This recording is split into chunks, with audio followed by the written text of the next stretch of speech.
Hi guys, welcome back to my another blog. আজকের ব্লগটা হচ্ছে রথযাত্রার। তা আজকে হচ্ছে রথযাত্রা।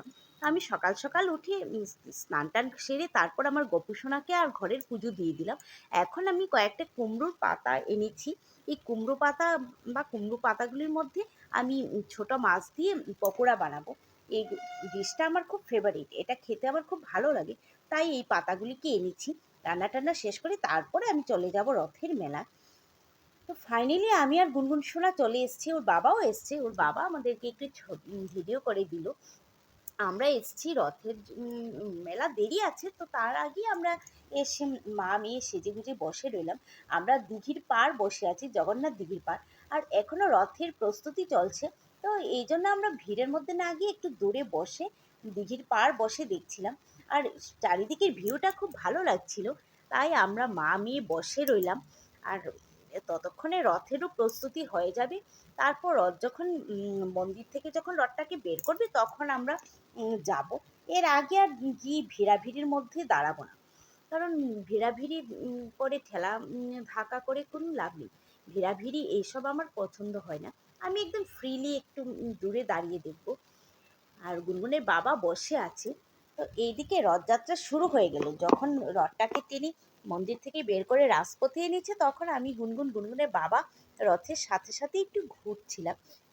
একটু হেঁটে মন্দিরের সামনে থেকে হেঁটে আমরা একটু টাউনের কাছাকাছি পর্যন্ত গেছি। মহাদেব বাড়িতে নিয়ে রাখা হবে, কিন্তু সেখানে আর আমি যাইনি। সেখানে 7 দিন থাকবি। তো 7 দিনের মধ্যে একদিন গিয়ে সন্ধ্যার পরে সেখানে কীর্তন হয়, পাঠ হয়, দেখে আসবো। আর এখানেও মেলা বসবে, ঘুরে টুরে আসবো। তাই আর আজকে গেলাম না। আজকে গুনগুন সোনা একটা ফুল পেয়েছে, রথের প্রসাদ পেয়েছে, খুব খুশি। গুনগুন সোনা এখন এখান থেকে মেলা টেলা দেখে শেষ করে মানে রথ যাত্রা শেষ হয়ে তারপর গিয়ে একটু মেলায় ঘুরবে, ঘুরে টুরে বাড়ি চলে যাবে। ওকে ভালো করে বুঝিয়ে দিয়েছি যে আরেকদিন আমরা আসবো, আর মেলা তো 7 দিন আছেই। তাই আর গুনগুন সোনা বেশি কিছু বলিনি, চুপচাপ ছিল। ও তো একটু বাচ্চা মানুষ, একটু ঘুরতে বেড়াতে পছন্দ করে, ঘুরতে চায়, এই আর কি। আর আকাশটা একটু মেঘলা হয়ে আছে, কোন সময় বৃষ্টি নেমে যাবে বুঝতে পারছি না। তাই আমরা দেরি না করে বাড়ি চলে যাব।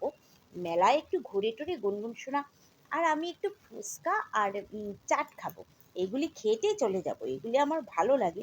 আর কেন জানি আজকে মন বারবার একটু দই ফুচকা করছিল, খেতে যাব।